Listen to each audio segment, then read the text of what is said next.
So post-lunch sessions are always the most challenging because I want to make sure everyone here is awake. So can I hear if everyone's awake here?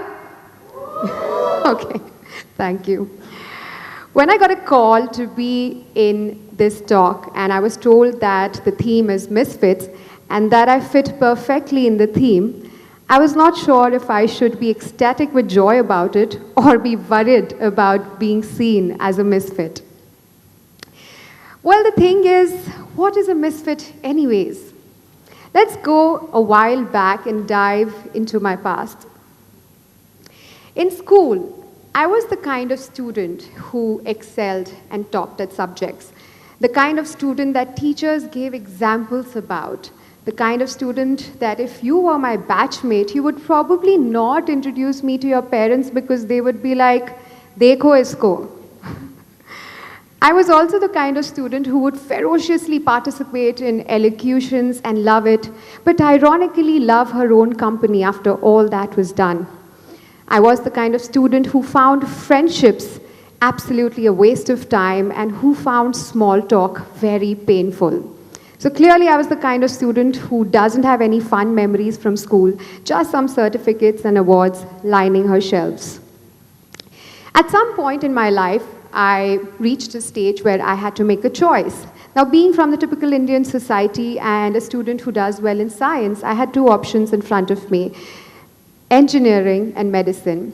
And I knew maths didn't interest me that much, so that left medicine for me. Now, I must tell you that if you are making a career choice based on elimination, then you're clearly not doing something right. Well, I went ahead and pursued medicine. But while I was there, I knew this is not what I want to do. But because I didn't believe in dropping out, and because I felt enormously guilty for leaving something as privileged as medicine midway, I decided to complete it. At the end of 5 years, that's me on my graduation day. My parents are beaming with pride because this is the first doctor in both the sides of the families. And I'm beaming because I just felt free. This was the time I asked them for a break to figure something else. I knew I wanted to do something in performing arts, and I took the plunge to pursue theater. I absolutely loved theater, the whole energy, the unraveling of personality, finding my voice, taking the journey from being an introvert to an extrovert. I had never felt this energy. It was absolutely liberating. It felt right. It felt so effortless. One thing led to another, and I soon landed an opportunity with the TV network to write, host, interview shows for them. And since then, there's been no looking back. I got to meet some absolutely interesting personalities, interact with them, learn from them. 7 years of presenting, I would often get asked, how do you not get nervous talking to Mr. Bachchan? Or how are you so casual whilst talking to Mr. Khan? And most shocked were my batchmates who saw this introvert is now making small talk on the red carpet. I took a moment to understand what is happening here. I wanted to reflect and understand, was there a strategy that I used? What transpired in my journey? And I realized there was a method to this madness. There was a process that I used, and I wanted to use it to help other people.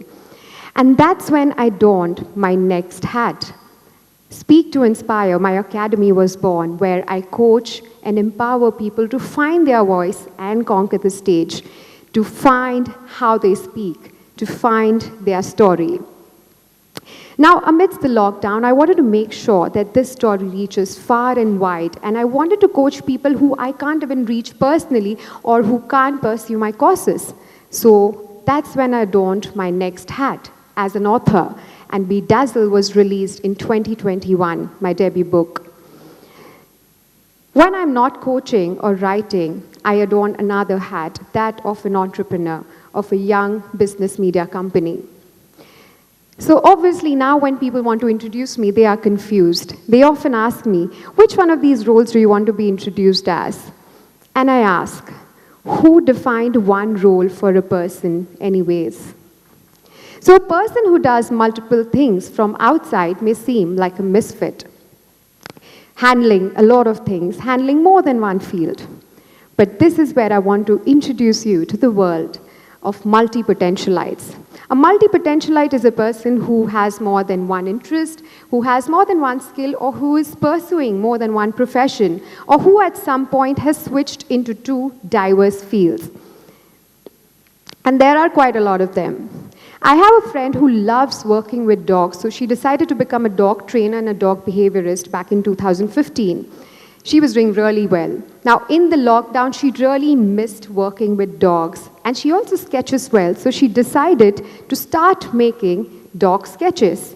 She started finding YouTube tutorials and got so good at it that people started telling her her clients wanted her to make sketches of their dogs.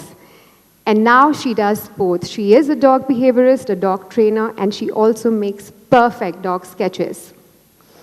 We all know Leonardo da Vinci, known for his most famous work, the Mona Lisa. But do we all know that he was also an engineer, a scientist, a sculptor, an architect, a theorist? So when he made the Vitruvian Man, it was so perfect in proportion that it is one of his most famous works till date. It's because of his engineering mind and his keen interest in human anatomy that he was opposed to achieve such a beautiful perfection and proportion. Ray Kroc, we all know him. Going back to the 1950s, he was actually someone who was a salesman for milkshake machines, and he was struggling to sell them.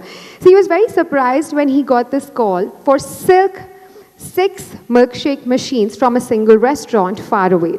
He wanted to go and check out what this restaurant was. It turned out to be McDonald's, and followed his success story where he decided to make it the chain, the world-famous chain that it is today. During his stint as a salesman for milkshake machines, he learned a very important skill of how to influence people with a smile so that even when they walk in for just a cup of coffee, you can actually sell them a sundae. And this skill, this salesman skill, got really sharpened during his first stint, which he carried over to the McDonald's success story. This is a great example of how you carry forward what you learn in one career. You never leave anything behind. Boman Irani.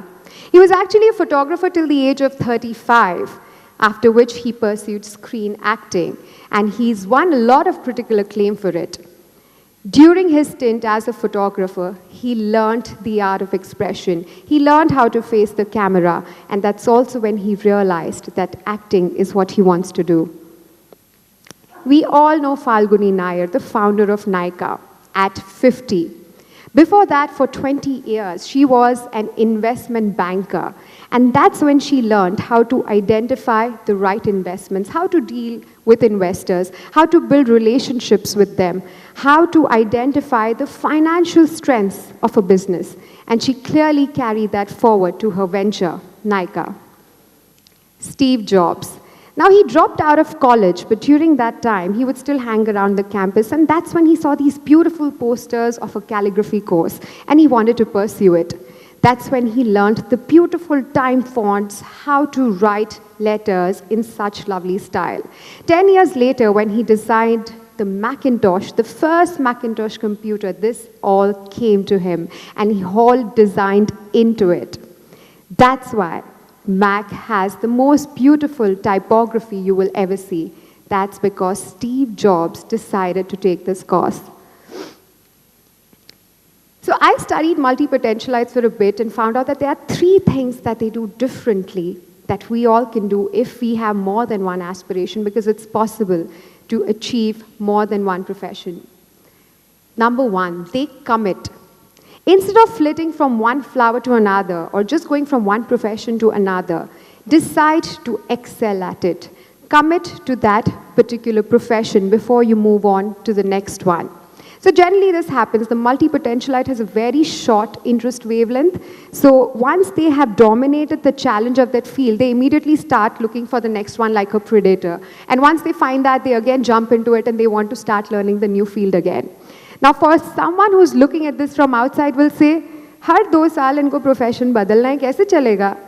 So be ready to hear this if you are deciding to be one of them. But understand that as a multipotentialite, don't move on to the next one until you have achieved excellence in what you're currently doing. Collaborate.